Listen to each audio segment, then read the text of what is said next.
27 दिसंबर लियाकत बाग, सफेद दुपट्टा land cruiser में हाथ हिलाती बेनजीर और चंद ही लम्हों में पाकिस्तान के स्याह तरीन दिन का आगाज।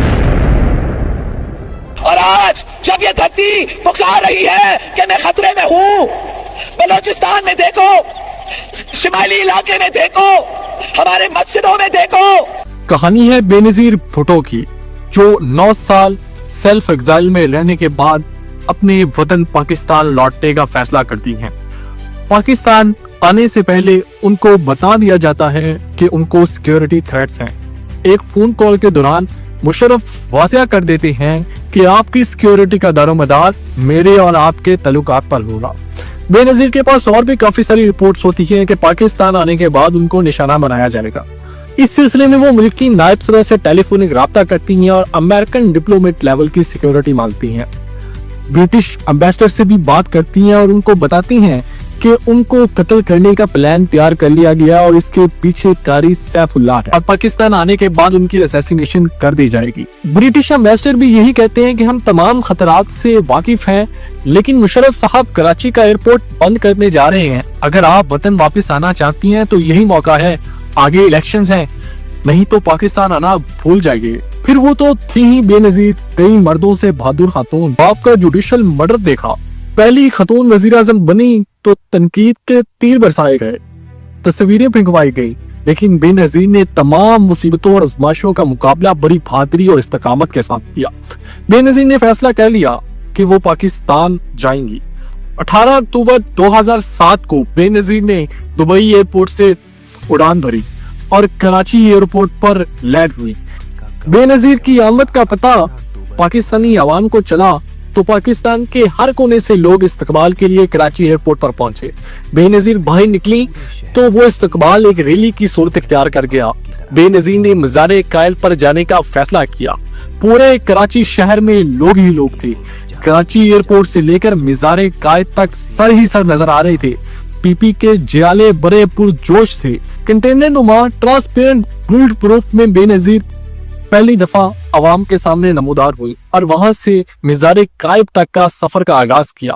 शाम के तकरीबन 6 बज रहे थे, लेकिन काफिला बड़ा सुस्त रवि से आगे बढ़ रहा था। जैसे जैसे सूरज ढलता गया तो लोगों में बेचैनी बढ़ने का आगाज हुआ और फिर तकरीबन 1 घंटे के बाद वो हुआ कि जिसका किसी को अंदाजा नहीं था। बेनजीर आने की खुशी मातम में बदल गई। 2 धमाके हुए जिसके नतीजे में 150 लोग मारे गए, 400 से ज्यादा जख्मी हुए। कुछ लम्हा पहले जहां कराची शहर में हर जगह फूलों की पत्तियां थी, अब वो खून में बदल चुकी थी। अस्पतालों में इमरजेंसी नाफिज थी। लोग अपने प्यारों को लेकर अस्पतालों की तरफ भाग रहे थे और पूरा कराची शहर चीख रहा था। बेनजीर को वाज़िया पैगाम दे दिया गया था कि अगला निशाना आप होंगे, लेकिन बेनजीर ने इसका मुकाबला करने का फैसला किया। बेनजीर ने अस्मा जंगीर को बताया भी कि उनको मारने की तैयारी कर ली गई है। अस्मा जंगीर ने बेनजीर को वापस जाने का मशवरा दिया, लेकिन बेनजीर इंतखाबी मुहिम को नहीं छोड़ने वाली थी। बेनजीर ने इंतखाबी मुहिम का दोबारा से आगाज किया। पाकिस्तान के हर कोने में जलसे किए। 26 दिसंबर को पेशावर से जलसे के बाद इस्लामाबाद पहुंची। अफगान सदर से मुलाकात हुई। अफगान सदर ने बताया भी कि आपको सिक्योरिटी थ्रेट्स हैं, लेकिन बेनजीर ने इसकी परवाह नहीं की।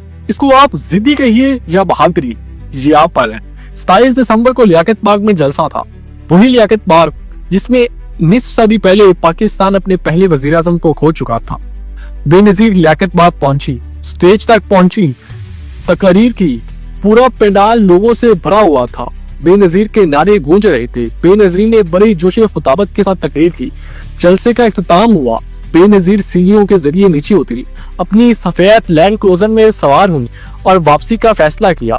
कारकुनान अपनी लीडर की गाड़ी के गिर्द के तार बांधे उनकी आखिरी झलक देखना चाहते थे। बेनजीर ने भी गाड़ी से निकलकर लोगों को हाथ हिलाकर जवाब देने का फैसला किया और फिर कैमरे की आंख ने वो मंजर देखा कि सिक्योरिटी ऑफिसर खैरित शाह ने एक इशारा किया और वो इशारा ये था। उसके ठीक 30 सेकंड के बाद 2 गोलियों की आवाज आई। 18 साल बिलाल नामी शख्स ने बेनजीर को पहली गोली सर पर और दूसरी गोली गर्दन पर मारी। इसके बाद 2 धमाके हुए। पूरे पंडाल में अफरा तफरी मची। बेनजीर को जनरल अस्पताल मुंतकिल किया गया और 3 घंटे के अंदर ही उनको डेड डिक्लेयर कर दिया गया। बेनजीर की शहादत की खबर पूरे पाकिस्तान में फैल गई और फिर उसके बाद वो हुआ जिसको आज भी तारीख में स्याह लफ्जों में देखा जाता है। पाकिस्तान पीपल्स पार्टी के कारकुनान ने पूरे पाकिस्तान में आग लगा दी। कराची शहर तो जल उठा। क्या बैंक्स, क्या अस्पताल, क्या सरकारी इमारतें और क्या सिविलियंस, सबको जला के राख कर दिया गया और पूरा कराची जल उठा था। और इसी तरह बेनजीर का सफर तो खत्म हो चुका था। टीटीपी ने इस हमले की जिम्मेदारी कबूल की। खालिद शहनशाह सिक्योरिटी ऑफिसर को चंद दिनों के बाद घर के सामने मार दिया गया। टीटीपी ने इस हमले की जिम्मेदारी कबूल की। वजीरिस्तान में बाकायदा तौर पर जश्न मनाया गया और वीडियोस जारी की गई। बैतुल मसूद ने पैगाम जारी किया कि मेरे बच्चों ने बहुत कमाल काम किया, लेकिन इसके साथ कुछ मशकूक वाकयात भी हुए। क्राइम सीन को मुकम्मल तौर पर धो दिया गया। बेनजीर का पोस्टमार्टम तक नहीं करवाया गया। गोली चलाने वाले से लेकर सिक्योरिटी ऑफिसर सबका काम तमाम कर दिया गया और बेनजीर के मर्डर को एक मिस्ट्री मर्डर के तौर पर छोड़ दिया गया। और उसके बाद इल्जामात का एक सिलसिला शुरू हुआ। कई इल्जामात लगाए गए, लेकिन बेनजीर के मर्डर की हकीकत सामने ना आ सकी।